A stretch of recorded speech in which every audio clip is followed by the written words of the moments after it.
हमारे चैनल को सब्सक्राइब करें और बेल नोटिफिकेशन को ज़रूर दबाएं।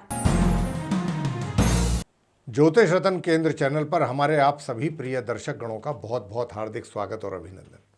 मेरे प्रिय साथियों, मेरी ओर से भी आप सभी को एक बार फिर प्यार भरा नमस्कार। तो साथियों, आज इस कार्यक्रम में जो हम बात करेंगे आपके साथ, अपने मित्रों के साथ, अपने साथियों के साथ, जो हमारी चर्चा चल रही है नक्षत्रों को लेकर के। जी हाँ, टोटल 27 नक्षत्र होते हैं, अश्विनी से लेकर रेवती नक्षत्र तक। और इन 27 नक्षत्रों में 28वां नक्षत्र यूँ तो अभिजीत नक्षत्र को माना गया है, लेकिन ज़्यादा जो चर्चा होती है वो 27 नक्षत्रों की ही होती है।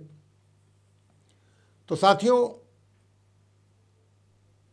जो आज हम चर्चा करेंगे इस कार्यक्रम के दौरान, अब आज आपसे चर्चा करेंगे हम मघा नक्षत्र के विषय में, कि मघा नक्षत्र में जिन जातकों का जन्म हुआ है उन जातकों का स्वभाव और उनकी क्या विशेषताएं होती हैं जो मघा नक्षत्र में जन्म लेते हैं। तो प्रिय साथियों, वैदिक ज्योतिष में मघा नक्षत्र को 10वां नक्षत्र माना गया है 27 नक्षत्रों में। और ऐसा माना जाता है कि ये नक्षत्र भूतकाल से जुड़ा होने के कारण हमारे पिछले जन्मों के अच्छे बुरे जो कर्म हैं उनके अनुसार ये हमें फल प्रदान करता है। और इस नक्षत्र के स्वामी जो हैं उन पितरों को माना गया है। जो पितर होते हैं हमारे, जो हम तर्पण करते हैं पितरों का श्राद्धों में, जो अपने वंशजों का मार्गदर्शन और रक्षा करते हैं, यानी कि पितृ। वैदिक ज्योतिष के अनुसार साथियों, जो अनुष्ठान है या पितरों का तर्पण और पितृ कर्म करने पर जीवन में उनकी कृपा प्राप्त होती है, ऐसी मान्यता है, धार्मिक मान्यता है। तो इस नक्षत्र में जन्म लेने वालों की राशि यूँ तो सिंह राशि होती है, जिसका स्वामी सूर्यदेव है, जबकि मघा नक्षत्र के स्वामी केतु ग्रह हैं। इसलिए मघा नक्षत्र वालों पर सूर्य और केतु दोनों का ही प्रभाव बना रहता है। और इस नक्षत्र में जन्मे जातकों के लिए आश्लेषा, ज्येष्ठा एवं रेवती नक्षत्र जो हैं वो प्रतिकूल नक्षत्र माने गए हैं, अनुकूल नक्षत्र नहीं है इनके लिए। तो अब हम बात करेंगे कि इस नक्षत्र के अलग अलग चरणों में जिन जातकों का जन्म हुआ है, 4 चरण होते हैं प्रत्येक नक्षत्र के, तो उनका स्वभाव अलग अलग नक्षत्रों में जिन जातकों का जन्म हुआ है उनका स्वभाव और क्या विशेषताएं होती हैं। पहले तो हम बात करेंगे 4 चरणों में जन्मे जो जातक हैं उनके अलग अलग चरणों के हिसाब से बताएंगे। और जब 4 चरणों के विषय में चर्चा समाप्त हो जाएगी, फिर हम वो बताएंगे कि जो मघा नक्षत्र में जन्मे जो जातक हैं जिनके अंदर कॉमन विशेषताएं होती हैं, यानी कि जो वो प्रथम चरण में भी हो चाहे उनका जन्म, चाहे वो द्वितीय में हो, चाहे तृतीय में हो, चाहे फिर चतुर्थ चरण में हो, किसी भी चरण में हो, वो कॉमन विशेषताएं उनमें सभी में ही पाई जाती हैं। फिर हम उसके विषय में बात करेंगे आगे। तो अभी तो हम बात करेंगे कि जो प्रथम चरण में जिनका जन्म हुआ है मघा नक्षत्र के जिन जातकों का, तो मघा नक्षत्र का पहला चरण मेष नवांश में पड़ता है साथियों। और इस पर मंगल का पूर्ण रूप से अधिकार होता है, शासन होता है।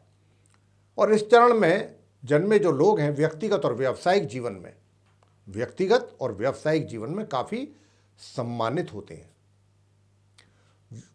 वे अंत में दूसरों की तुलना में अधिक धन प्राप्त करते हैं अपने जीवन में। अब आगे बात करेंगे कि जो मघा नक्षत्र में जन्मे जिनका द्वितीय चरण में जन्म हुआ है उनकी क्या विशेषताएं होती हैं। तो मघा नक्षत्र का जो दूसरा चरण है वो वृषभ नवांश में पड़ता है और शुक्र द्वारा ये शासित है द्वितीय चरण। और इस चरण में जन्म लेने वाले जातक काफ़ी भौतिकवादी होते हैं, यानी कि प्रैक्टिकल मतलब होते हैं बहुत काफ़ी। ये जीवन में अपने व्यक्तित्व और उद्देश्य को काफ़ी देर से हासिल कर पाते हैं। ये एक इसमें खास विशेष बात होती है। बात करेंगे अब जिन जातकों का मघा नक्षत्र के तृतीय चरण में जन्म हुआ है उनकी विशेषता के विषय में। तो प्रिय साथियों, मघा नक्षत्र का जो तीसरा चरण है ये मिथुन नवांश में पड़ता है और इस पर बुध का पूरा अधिकार होता है, उसका शासन होता है। और इस चरण में जो जन्मे यानी कि जन्म लेने वाले जो जातक हैं बहुत ज़्यादा बुद्धिमान होते हैं, बहुत ही ज़्यादा। वे उच्च शिक्षा प्राप्त करते हैं, ये इनकी खासियत होती है, विशेषता होती है। और इनके पेशे में उच्च स्तर का बौद्धिक कार्य शामिल होता है, यानी कि जो भी जॉब ये करते हैं या जो व्यापार करते हैं वो पूरा का पूरा बुद्धि के द्वारा ही होता है, सब काम बुद्धि द्वारा शासित। तो बौद्धिक कार्य अधिक करते हैं ये, क्योंकि ज़्यादा शिक्षित होते हैं, ज़्यादा बुद्धिमान होते हैं। अब बात करेंगे कि जो मघा नक्षत्र के चतुर्थ चरण में जिन जातकों का जन्म हुआ है उनकी क्या विशेषताएं हैं।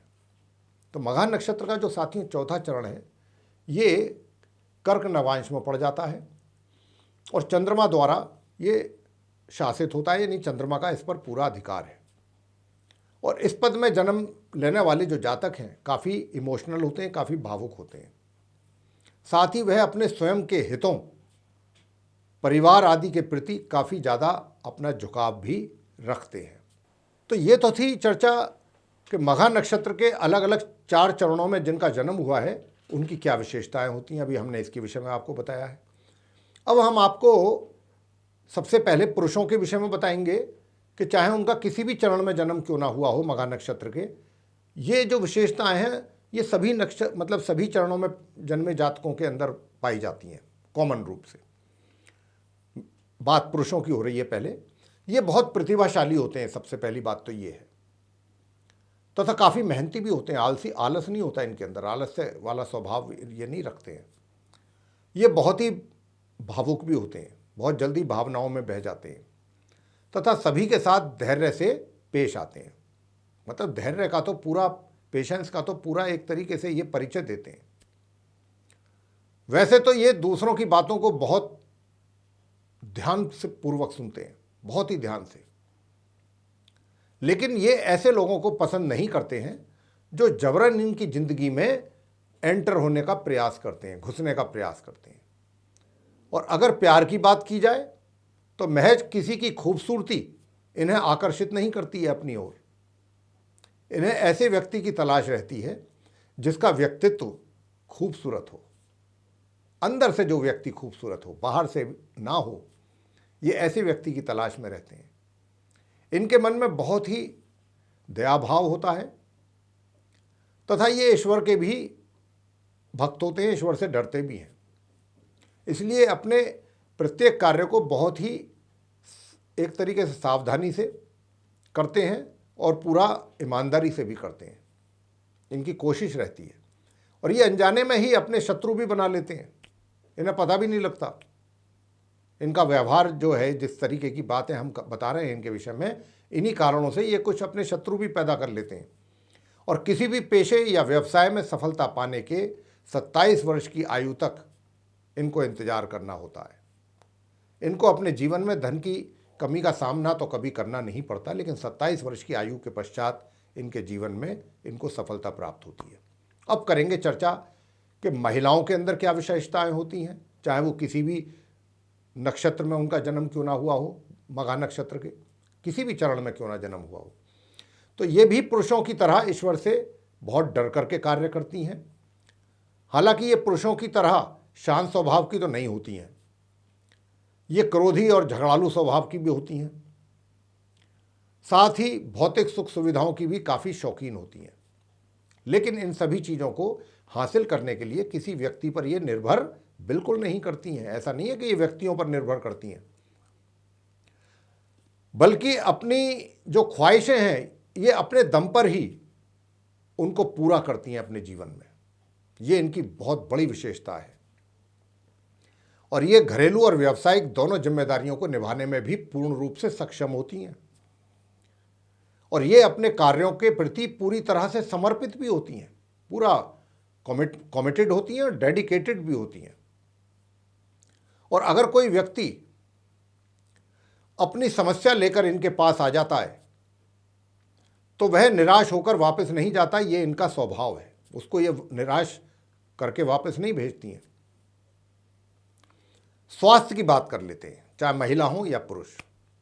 मघा नक्षत्र में जन्मे जो जातक हैं उनके स्वास्थ्य के विषय में बताएंगे। देखिए, पुरुषों को 15 वर्ष की आयु तक अपने स्वास्थ्य का विशेष ध्यान रख लेना चाहिए और इसके बाद 55 वर्ष तक की आयु का इनका स्वास्थ्य सामान्य चलता है। इनको ऐसे उन लक्षणों पर गौर करना चाहिए जो कैंसर का भी कारण बन जाते हैं और इनको जीवन में अस्थमा, मिर्गी और ऐसी बीमारियों की भी सामना इनको करना पड़ सकता है, संभावना बनी रहती है। जहाँ तक महिलाओं का प्रश्न आता है तो इन्हें आमतौर पर स्वास्थ्य संबंधी समस्याएं वैसे तो होती नहीं हैं, फिर भी इन्हें अपनी आँखों और सिर का विशेष ध्यान रखना चाहिए। साथ ही हिस्टीरिया हो गया, गर्भाशय में से संबंधित परेशानियां हो गई या रक्त विकार एवं पीलिया जैसी समस्याओं का सामना इनको करना पड़ जाता है अपने जीवन में। और लेकिन ऐसे किसी भी कारण को जिनके कारण ये समस्याएं, इनको बीमारियां बन सकती हैं, पैदा हो सकती हैं, उन कारणों को इनको कभी भी इग्नोर नहीं करना चाहिए, नज़रअंदाज नहीं करना चाहिए। अगर ऐसा कुछ कोई इंडिकेशन कोई मिलती है तो उस पर इनको तुरंत उसका इलाज करना चाहिए। तो मेरे प्रिय साथियों, ये था जो आज का चर्चा है आपके साथ, जो मघा नक्षत्र में जिनका जन्म हुआ है उनके स्वभाव और उनकी विशेषताओं के विषय में चर्चा थी। हम आशा करते हैं कि ये चर्चा आपको बहुत पसंद आई होगी और अगर आपको ये चर्चा प्रिय साथियों पसंद आई है तो इसको लाइक ज़रूर करें, चैनल को भी सब्सक्राइब करना ना भूलें और अधिक से अधिक मात्रा में अगर आप इसको शेयर करेंगे तो आपके मित्रगण भी इस जानकारी का पूरा लाभ उठा पाएंगे। और यदि आप चाहते हैं कि आने वाले दिनों में भी जो भी हमारे वीडियोस बनते हैं वे नोटिफिकेशंस के साथ सीधे आप तक पहुंच पाएँ, तो उसके लिए फिर आपको सिर्फ इतना करना है कि बेल आइकन को प्रेस करना है। जी हाँ, तो प्रिय साथियों, अब इसी के साथ हम इस चर्चा को समाप्त करते हुए अपनी वाणी को विराम देना चाहते हैं और अपने आप सभी मित्रगणों से भी इजाज़त लेना चाहते हैं। इसी के साथ आप सभी का सहृदय बहुत बहुत धन्यवाद। जय माता दी।